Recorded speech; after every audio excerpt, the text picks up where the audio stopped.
Have you ever found yourself alone in a space that's usually occupied by a lot of other people? And have you ever had this weird feeling come over you? Like, I'm alone, but it feels weird. What's this strange sense of familiarity? Well, today we're going to talk about liminal spaces. Maybe you've heard the term before, maybe you have no idea what it means. If you're either one of those, you've come to the right place. Let's dive in.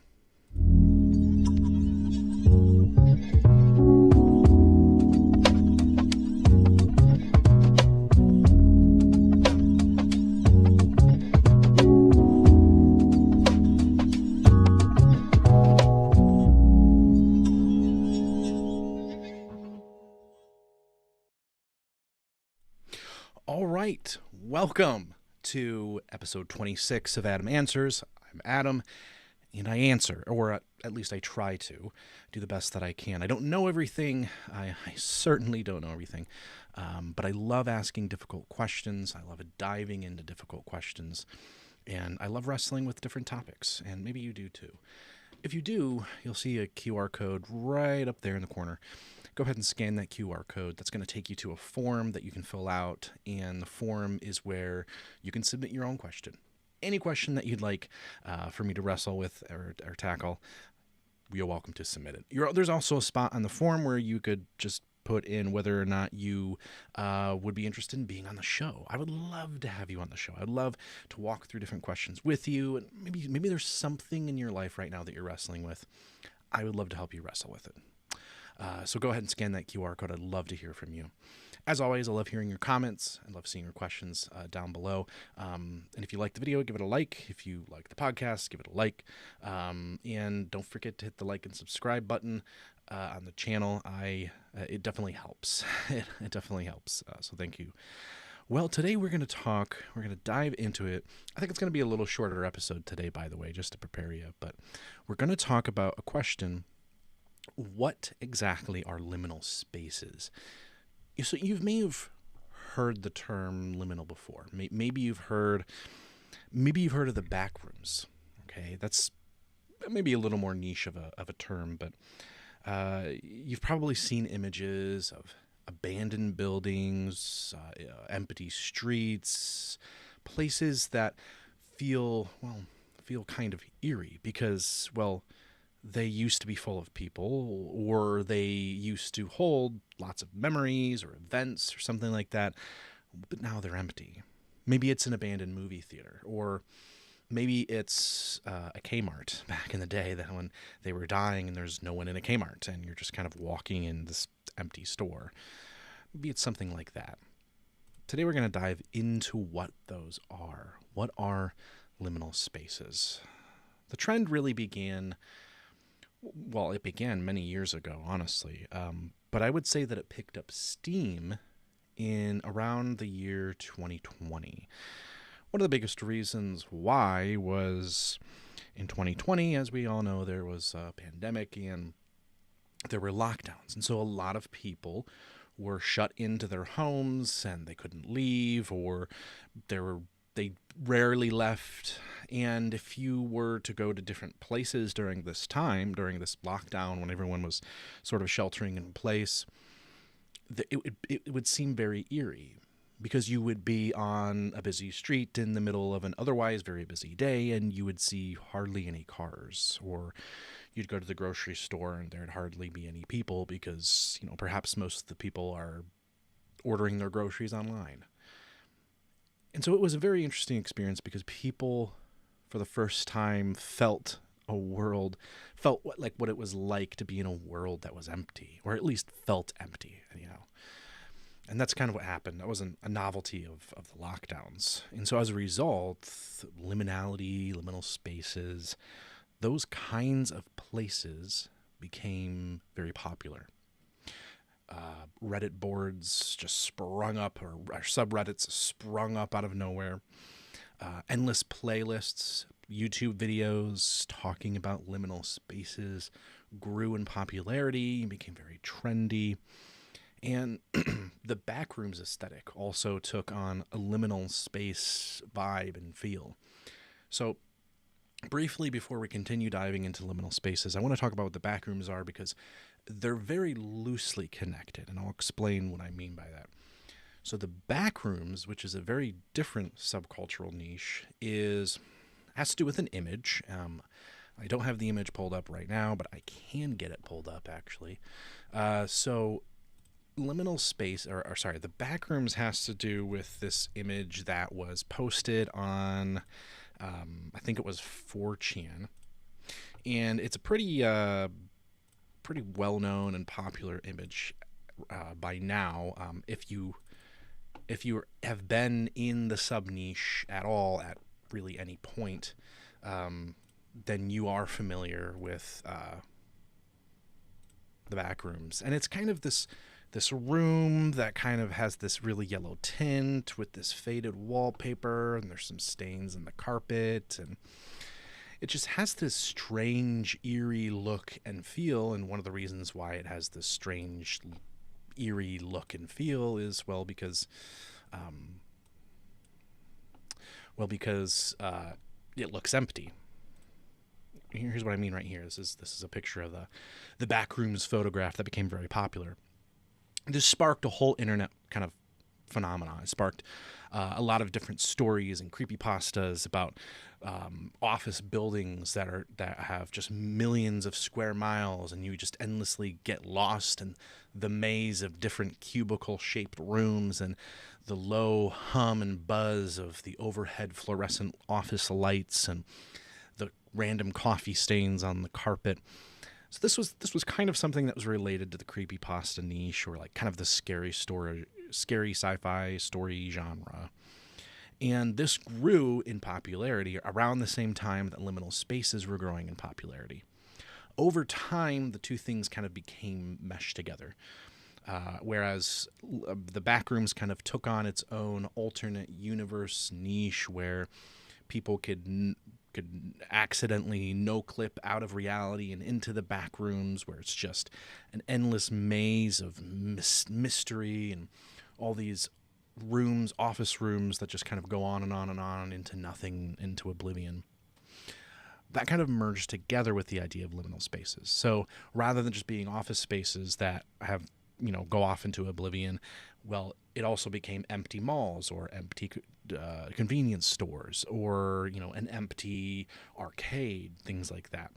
So that's the backrooms. I'm not going to dive even more into the backrooms because we're mostly going to focus on liminal spaces tonight. And the backrooms it's kind of its own thing, even though the two very much have merged. And if you go on YouTube and kind of look up found footage, backrooms, liminal spaces, you'll find the merging of those two things. And I find a lot of those videos kind of relaxing. But so what are liminal spaces? Well, if we go back to the term liminality was first coined by Arnold von Gennep in his 1909 book, The Rites of Passage. Now, Gennep was a sociologist, anthropologist. He was studying different cultures and different rites of passage within a culture. Like in Western cultures, we might say that, for example, turning 18 is a rite of passage, or we might say that getting married is a rite of passage. In his book, von Gennep points out those features. There's certain features of rites of passage that are consistently present in every diverse culture on Earth. So it doesn't matter what culture it's in. These are some of the features that are in all of them. He made a key distinction between there's two types of rituals. Those that mark a change in status or a change in position for individuals or groups, and those that celebrate significant points in the cycle of a life or the passage of time.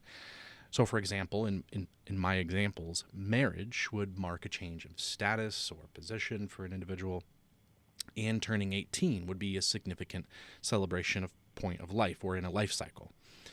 Von Gennep segregates the passage of rites into a threefold structure. He talks about preliminal rites, or the rites of separation from what was. So when you get married, maybe you'll have a bachelor party, and that's sort of a rite of separation from the life that you were living. Liminal rites, which are the transitional rites, and post-liminal rites, which are the rites of incorporation into something new, like maybe a wedding ceremony, and you get married and you're beginning your new life as a married couple. So he comments on this threefold structure, and this is what he says. I really like what he says here in his book. He says this: whoever passes from one to the other, meaning from one from one part of the structure to the other, because there's threefold structure. Whoever passes from one to the other finds himself physically and magical religiously in a special situation for a certain length of time. He wavers between two worlds. I love the way that he puts that. He wavers between two worlds. At its core, fundamentally, that is what liminal spaces are. That's what liminality is. It's the space between spaces. It's where we exist for a time, but not forever, not permanently. It's the waiting at an airport to board your plane, the space between getting out of the car and getting on the plane. Or it's the unpackedness of your house when you're moving from apartment to apartment. Or it's the feeling of going from one job to another job. The space in between is liminality. Maybe you drive home from a very long trip, you had a very long day, and you park into the driveway and you just kind of take a moment to just kind of sit in your car and relax for a while before you go inside. Well, that's a liminal space. You're existing in the space between spaces, or between rites of passage, as von Genepp was examining. So that's what we mean at its fundamental premise. But I think that there's something very beautiful about liminal spaces that von Genepp doesn't really go into. But I think the words that he uses does encapsulate it. He says he wavers between two worlds. Well, there's the world of what was and the world of what is going to be. But the place in which you exist in between them isn't really a world in and of itself, but it's a place in which we can examine the world we're leaving and observe the world we're going to. You've probably seen liminal space photography before. It's a relatively common thing. Pictures like these,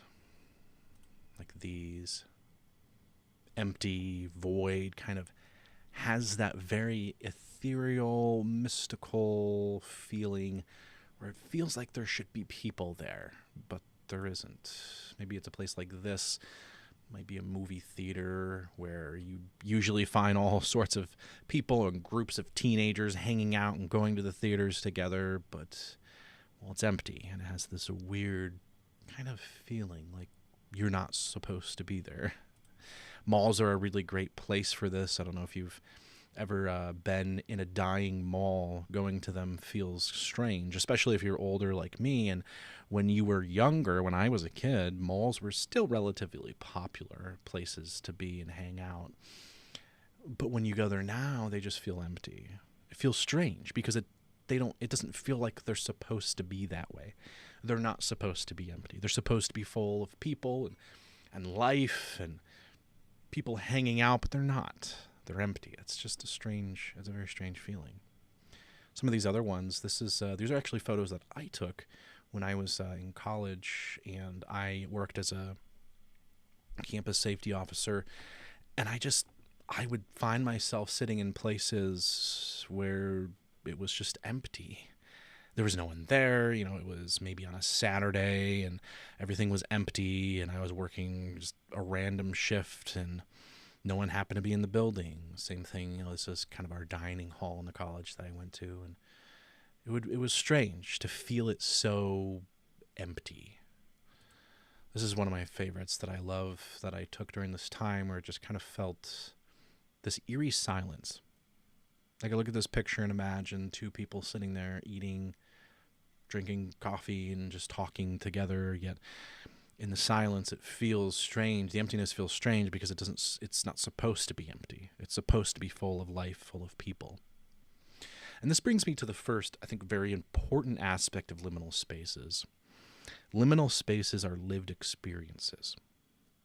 That's probably the most important thing about liminal spaces that you can understand is when people talk about liminal photography, so like when they talk about all these different images that are being taken of liminal spaces, what they're really saying is this is a space that was liminal to somebody.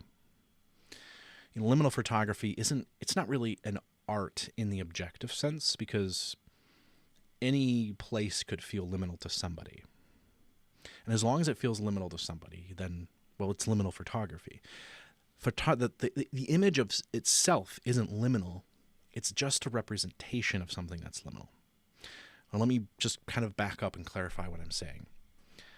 Let's go back to that example where I'm driving in a car and it's late, and I come back and park in the driveway, and before I get out of the car, I just take a minute and I just sit there in my thoughts. That very moment, that moment right there, is a liminal space, but it's a liminal space to no one but me.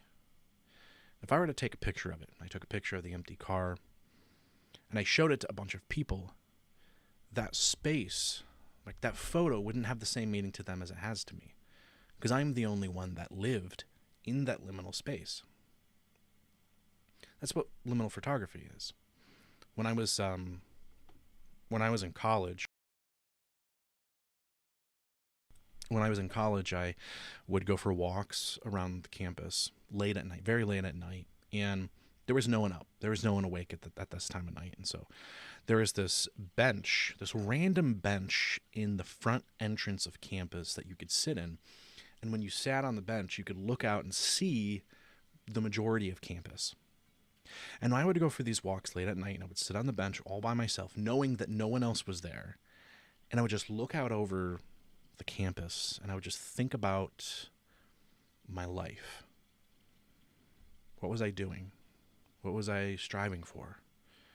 What was I pursuing? Where were my blind spots in life? Where was I headed? And how was life going? Should I be doing something else with my life? Is this really what I want to do with my life? And I'd be looking out at the campus as though I had hit the pause button on a DVD and my life was the DVD, and I had paused and stopped to think about life. That bench is a liminal space to me. And I could take a photo of it, and there'd be a lot of people saying, "Oh yeah, that's a liminal space." Sure. But it's only a representation of one.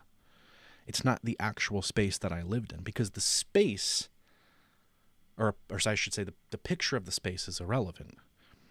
It's the lived experience in the space that counts as liminality, true liminality.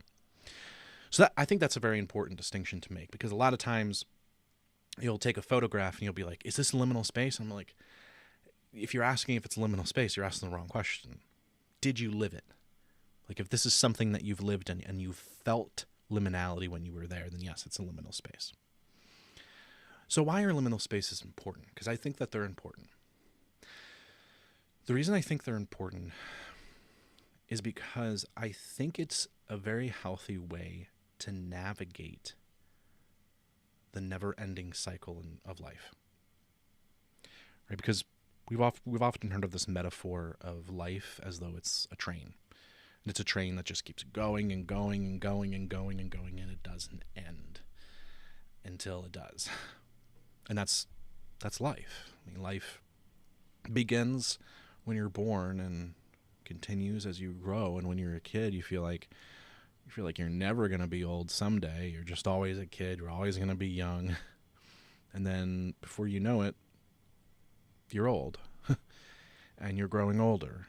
And life seems to be going faster. And we find ourselves in an existential crisis as we're faced with our inevitable mortality, trying to reconcile the fact that we are going to die with the realization of, well, is anything I do meaningful? And we wrestle with the question, is anything I do meaningful? I think liminal spaces are important because liminal spaces give us an opportunity to be in a place where we can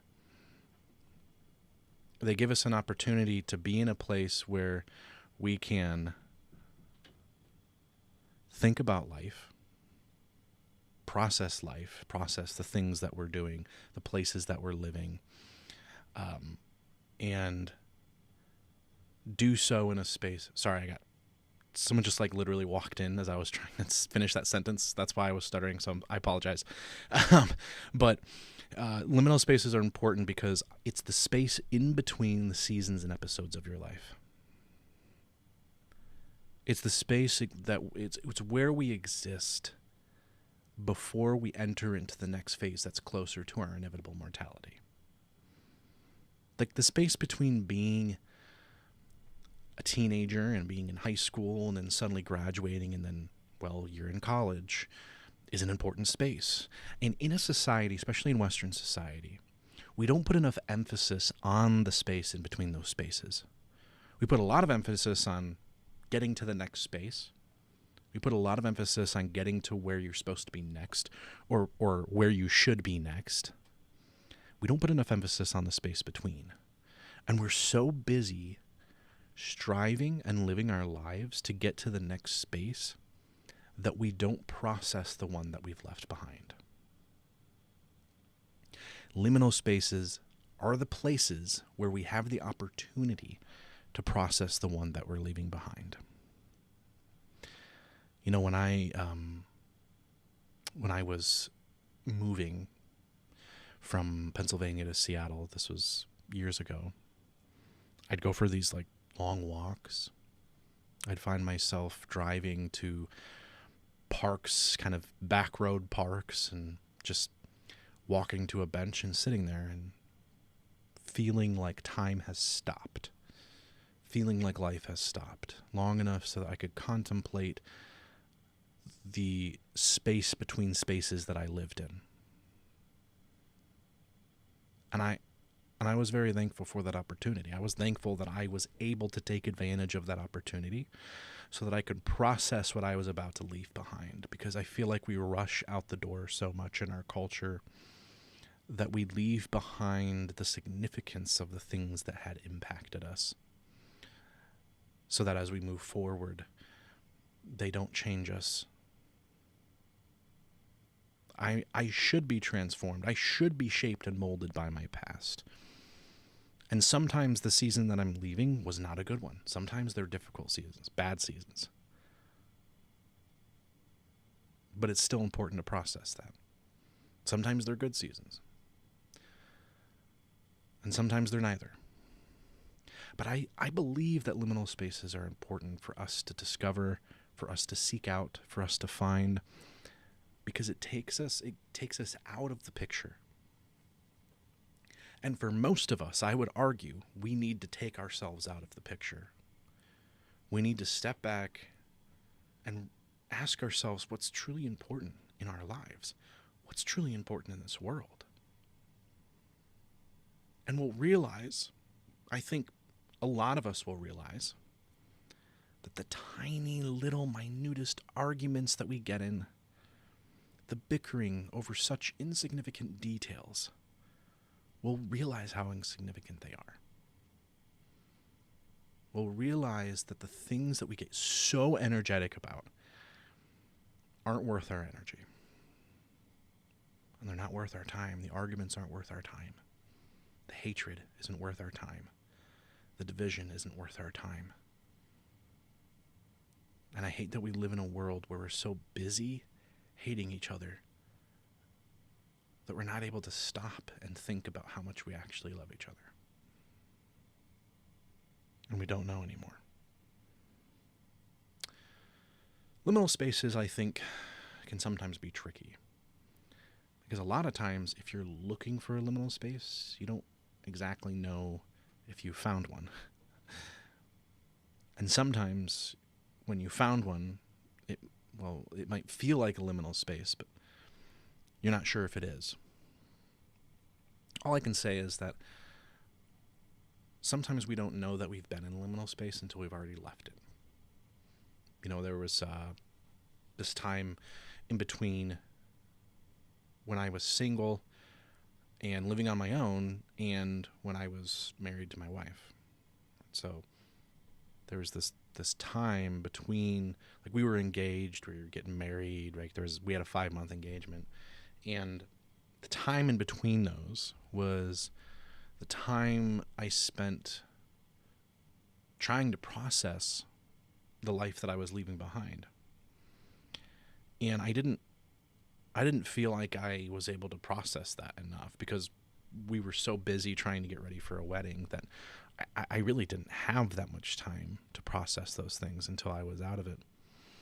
But when I was, I knew that I was in a liminal space because I could feel this, I want to say bitterness. Bittersweetness, not bitterness. Bittersweetness. Because there's a tinge of bittersweetness that comes with liminality. And the reason why there's a tinge of bittersweetness is because when you step in between the spaces, the space in between, you intrinsically are open and exposed to the brevity of life. And that's what brings that bittersweetness. Because you realize, wow, life is moving faster than I ever thought it would. I'm getting older faster than I ever thought I would. It feels like yesterday that I was 12 years old, laying in bed, thinking to myself, man, it's going to be a long time until I'm a big grown-up. It feels like yesterday. And that's why there's a tinge of bittersweetness to liminal spaces. That's how I tend to know that I found myself in a liminal space. When I have this sense of excitement, or this sense of something's coming next, but then I also have this sense of pain, of I'm leaving something behind. I think for a lot of us, liminal spaces look like memories. You know, whether it's visiting a house that you grew up in and seeing the street that you lived on for the first time, or for the first time in a long time, or whether it's visiting a Chuck E. Cheese, and maybe you went to that exact Chuck E. Cheese a lot when you were a kid, 20, 30 years ago. Or maybe it looks something like going to a specific room on your college campus, and you had a lot of really great conversations with friends and professors in that room. And being in that room reminds you of those times that you shared with them. Liminal spaces look a lot like memories. They look a lot like the places we used to visit when we were younger, or we used to visit when we were at different times in my life. These pictures are liminal spaces to me because they're memories to me. They're memories of times that I spent there. They're memories of conversations that I had with friends. They're memories of things that I did with people, and the relationships that were built and forged, and they're memories of a lot of things. Things like these pictures remind me of the people I met along the way and in this season of my life. It brings me a sense of pain knowing that that season of my life is over and I'll never have it back. Never be back there again. But there was a joy in the sense that I'm thankful and I'm blessed that I had a life to live, that I was given the opportunity to have those relationships and those friendships. I'm blessed to know that I was able to share those moments in that space and in that time. And to someone else, these pictures carry the same meaning. Maybe this mall was a place where someone visited when they were a child, and to visit that mall again brings back memories of when they were younger.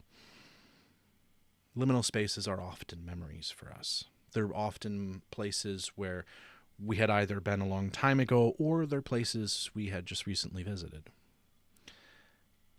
But liminal spaces are also a beautiful thing. They're not just a sad thing. They're a beautiful thing because they remind us of the blessing of life to begin with. They remind us of how gracious life can be when we don't deserve it.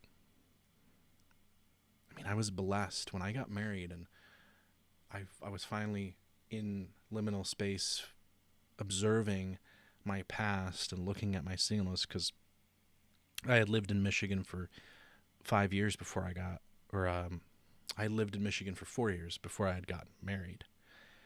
And there was a sense of beauty in it. There was a sense of gratefulness and thankfulness and gratitude, because I was able to live in a place that felt safe, a place where I could grow, a place where I could become someone better than I was. And I was thankful for it. And liminality gives us a space to recognize how much we appreciate it. I think we're just so busy in our lives.